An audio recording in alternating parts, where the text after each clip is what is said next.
Hello guys, good morning, welcome and welcome back to my channel অনন্যাস daily blog. তো আজকে সারাদিন আমরা কি করছি সেটা তোমরা দেখে নাও, পরপর দেখিয়ে দেব। আজকে আমাদের বাড়িতে একটা পুজো আছে, নারায়ণ পুজো। তো চলো আমরা শুরু করি দিনটা। এই যে পুজোর সমস্ত প্রস্তুতি চলছে। আজকে আমাদের বাড়িতে নারায়ণ পুজো আছে, সত্যনারায়ণের পুজো। তো সেটার যোগাযন্ত্রই চলছে সকালবেলা। সকাল থেকেই সবাই লেগে পড়েছে কাজে। এই আলপনাটা আমার হাজব্যান্ড দিয়েছে। এখানে ফল কাটাকাটি চলছে, তোমাদেরকে সব এক এক করে দেখিয়ে দেব কি কি হচ্ছে। আর এই পাশে দেখো সিন্নির জোগাড় যন্ত্র চলছে। সিন্নিটা এখনই মাখা হবে না, কিন্তু সিন্নিটা যখন ঠাকুরমশাই আসবেন বলবেন তখন মাখা হবে।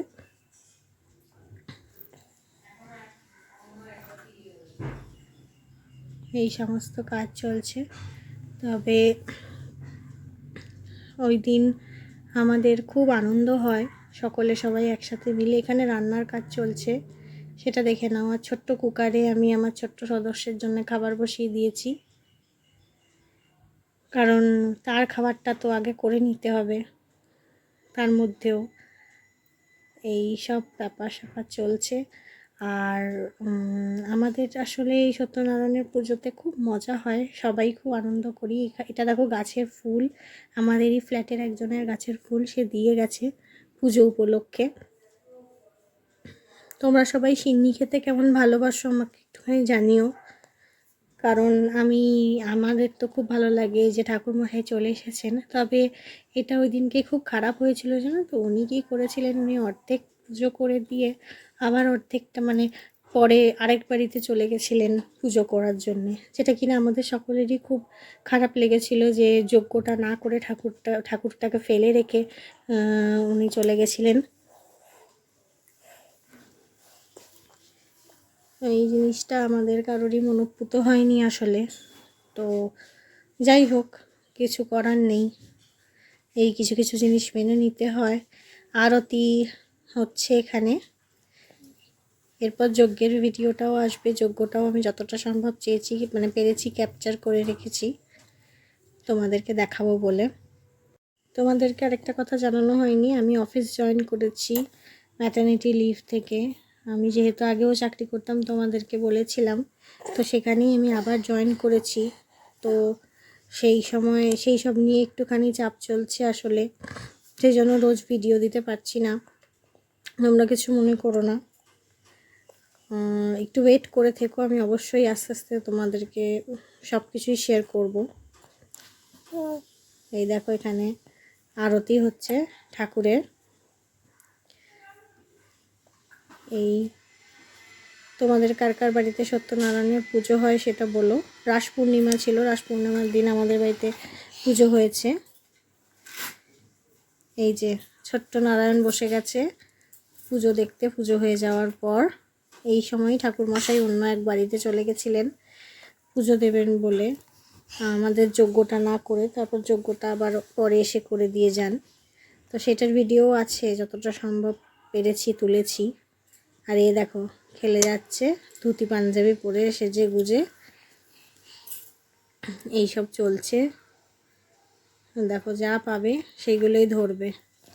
আর সব থেকে বেশি পছন্দ খেলনার থেকে ওর প্লাস্টিক, যেগুলো চকচক করবে, আওয়াজ হবে, সেই জিনিসগুলো। নিজের খেলনা নিয়ে খেলবে না, এই জিনিসপত্রগুলো নিয়ে খেলবে। আমাদের এই সত্যনারায়ণের পুজো প্রত্যেক বছরই হয়। যে কোনো কোনো একটা পূর্ণিমাতে আমরা চেষ্টা করি যে পুজোটা সম্পন্ন করার।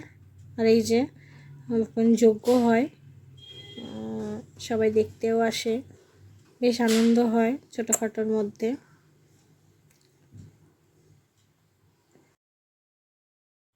তো যেটা বলছিলাম, আমি অফিস জয়েন করেছি, বাট এখন তো বুঝতেই পারছো ও একদম ছোট, ওকে ছেড়ে অফিস যেতে ইচ্ছেও করে না। তখন যখন বেরোতে থাকে, প্রথম দিন কি হয়েছে জানো তো, প্রথম দিন আসলে ও বুঝতে পারেনি, তো কোনো রিয়াকশান সেরকমভাবে ছিল না, শুধু তাকিয়েছিল আমি যখন বেরিয়ে যাচ্ছিলাম। বাট সেকেন্ড দিন থেকে ও মানে আমি যখন বেরোচ্ছি সেই টাইমটায় মানে কাঁদতে থাকে। ও খুব একটা জোরে কান্নাকাটি করে না, চিৎকার করে, বাট ও যেটুকুনি কাঁদার আর কি সেটা ও আর কি ওরকম ঘ্যান ঘ্যান করতে থাকে। বুঝতে পারে যে আমি চলে যাচ্ছি আর কি অনেকক্ষণের জন্যে। আমারও খারাপ লাগে, কিন্তু কিছু করবার নেই, এটা করতেই হবে। আর অনেক দিন ছুটি তো পেলাম, এবার জয়েন করতে হবে, এটাই হয়ে আসছে, এটাই হবে, আর কিছু করার নেই ওটার ক্ষেত্রে। ও এখনও খুবই ছোট। এই অবস্থায় অবশ্যই সবাই তার মাকে বা বাবাকে চায় নিজের কাছে, তো সেই জন্যেই ওর জন্য খারাপও লাগে যে বাবাকে তো দেখো অবভিয়াসলি এটা সবাই তৈরি মেন্টালি প্রিপেয়ার্ডই থাকে, যে বাচ্চারা অবশ্যই থাকে না, বাট বড়রা সবাই জানে যে হ্যাঁ চলো বাবা কোনো না কোনো কাজে বেরোবে। বাট হ্যাঁ, এখন অবশ্যই যুগ পাল্টেছে, এখন মেয়েরাও কাজে বেরোয়, অবশ্যই সেটাকে আমি অ্যাপ্রিসিয়েটও করি। বাট বাচ্চার ক্ষেত্রে তার মা প্রাইমারি কেয়ার গিভার হয়, তো সেই ক্ষেত্রে সেইখানে তাকে ছেড়ে চলে যাওয়া ওর জন্য খুব খারাপ লাগে যে ও আমাকে পাবে না, পাচ্ছে না সেই জিনিসটা। বাট আমার কিছু করারও নেই, হাত পা বাঁধা। তো এইটা একটা নতুন এক্সপিরিয়েন্স আমার কাছেও। এইভাবেই চলছে দিন। তো এই দেখো এখানে আমাদের যজ্ঞ ভালো মতন হচ্ছে। এই দেখো চলে এসেছে ছোট সদস্য, খুব ধুয়ো হচ্ছিল বলে ও এই সাইডটায় ছিল না, ক্যামেরার দিকটায় উল্টো দিকে ছিল, ওই পাশে অতটা ধুয়ো আসছে না। ওইখানে ও ঠাকুমার কোলে বসে রয়েছে, বসে যজ্ঞ দেখছে, ওইদিকে অতটা ধোঁয়া আসছে না, যাচ্ছিল না, তা না হলে ধোঁয়া হয় খুব, চোখ জ্বলবে।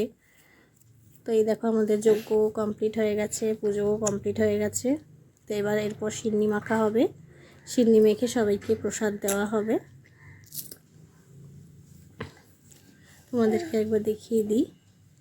আর এই যে ছোট সদস্য চলে এসেছে সন্ধেবেলা, এখন নিজের দাদানের সাথে খেলছে এখানে বসে বসে। এই দেখো ওরই ভালো, কোনো চিন্তা নেই, এই বয়সটা সব থেকে আনন্দের, বলো, কোনো চিন্তা নেই, ভাবনা নেই। তবে দুষ্টুমি করলে একটু বকা খেতে হয়, এই যা, আর কোনো চাপ নেই। এই যে সে খেলে চলেছে, আর আমি এখানে দেখো পপকর্ন পেয়েছি, পপকর্ন খাচ্ছি।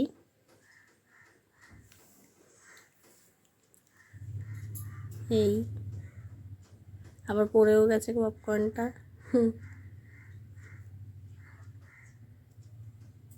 আর এই যে আমাদের সন্ধেবেলা পুজো, আমি প্রপারলি ক্যামেরাটা ধরতে পারিনি, তোমরা একটু ম্যানেজ করে নিও। তো আজকের দিনটা আমরা কিভাবে কাটালাম তোমরা দেখতেই পাচ্ছ। আজকে আমাদের পুজো ছিল, নারায়ণ পুজো ছিল, সত্যনারায়ণ পুজো। তো আমরা ভীষণ আনন্দ করেছি সেখানে, আর ও খুব আনন্দ করেছে।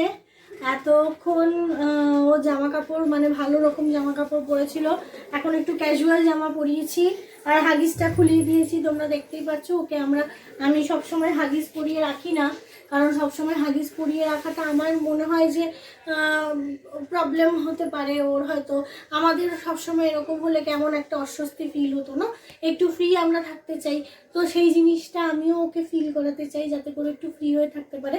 তো ওর জন্যে প্রচুর কাঁথা বানানো রয়েছে, যেটা কিনা আমার ওর ওর ঠাকুমা এবং ওর দিদা সব বানিয়ে দিয়েছে, আরও অন্যান্য লোকেরাও বানিয়ে দিয়েছে এদিক ওদিক থেকে। তো সেইগুলো আমি কাঁথাগুলো তোমাদেরকে একবার দেখিয়ে দেবো কোথায় রাখি। এই দেখো ওর জন্য আলমারিটা আনা হয়েছিল, এখানেই আমি ওর মোটামুটি সব জিনিস রাখি। তো এইখানে তোমরা দেখতে পাচ্ছ, এই যে আমি আলমারি করতে কাঁথাগুলো মোটামুটি রেখে দিয়েছি। তো এই কাঁথাগুলো, আরও অনেক কাঁথাও রয়েছে, এগুলো আমি অল্টারনেট করে করে ইউজ করি। ওকে এগুলোতে ও অনেক ফ্রি থাকে, অনেক রিলিফ পায়, সবসময় অতটা ওই জায়গাটায় প্রবলেম ক্রিয়েট করে না। তো সেই জন্যে আমি ওকে কাঁথা পরিয়ে রাখি ম্যাক্সিমাম টাইমে। তো এখন হাগিসটা খুলে দিয়েছি, ও একটু ফ্রি আছে। আজকের দিনটা এভাবেই শেষ করব, তোমাদের সাথে তোমাদের সাথে থেকে। আশা করি তোমরা সারাদিনের ভিডিওটা দেখেছো এবং সারাদিনের ভিডিওটা পুরোটা দেখে তোমাদের ভালো লেগে থাকলে অবশ্যই লাইক, কমেন্ট আর সাবস্ক্রাইব করো। আর তোমরা আমার কাছ থেকে আর কী কী ইনফরমেশন জানতে চাও সেই রিলেটেড কোনো কথাও আমাকে কমেন্ট সেকশানে জিজ্ঞেস করতে পারো। তোমরা অনেকে আমাকে পিসিওডি থেকে, যে আমি কিওর হয়েছিলাম পিসিওডি থেকে, দেখো পিসিওডিটা তো পুরোপুরি চলে যায় না, মানে জ্বর হয়েছে, জ্বরটা পুরোপুরি সেরে গেল, আর জ্বর নেই এইরকম কিন্তু পিসিওডি হয় না। পিসিওডি থেকে যায়, এবার ইন কন্ট্রোল থাকে বা আউট অফ কন্ট্রোল থাকে। তো ইন কন্ট্রোলে আমি কি করে পিসিওডিটা এনেছি সেই নিয়ে তোমরা বিভিন্ন রকম প্রশ্ন করেছো। আমি চেষ্টা করব আরও পিসিওডি রিলেটেড ভিডিও আনার, তোমাদেরকে আরও ইনফরমেশান দেওয়ার। আমি আরেকবার বলবো, আমি কোনো ডক্টর অবশ্যই নই, কিন্তু হ্যাঁ একজন সার্ভাইভার হিসাবে, পিসিওডি সার্ভাইভার হিসাবে আমি তোমাদেরকে যেটুকুনি আমার নলেজ আছে আমি সেটুকুনি তোমাদের সাথে শেয়ার করে দেবো। আর যদি পিসিওডি বা যে কোনো গাইনোকোলজিস্ট প্রবলেম পাও, সেটা অবশ্যই কোনো গাইনোকোলজিস্টের সাথে কথা বলো। তারপর আমার ভিডিওটাতে আমি যদি কিছু হেল্পফুল তোমাদের মনে হয় তবে গিয়ে সেটা ফলো করো। তো এটাকুনি বলার ছিল আজকের জন্য। পরে আমি পিসিওডির ভিডিও নিয়ে আসবো, খুব তাড়াতাড়ি আসবো। বেবি কেয়ার নিয়েও বিভিন্ন ভিডিও আসবে। তোমরা স্পেসিফিক কোনো ভিডিও যদি দেখতে চাও সেটা নিয়ে অবশ্যই কমেন্ট সেকশানে আমাকে জানিও, আমি অবশ্যই সেই রিলেটেড ভিডিও বানাবো। আশা করি আজকের দিনটা তোমাদের ভালো গেছে। চলো আজকের জন্যে টাটা।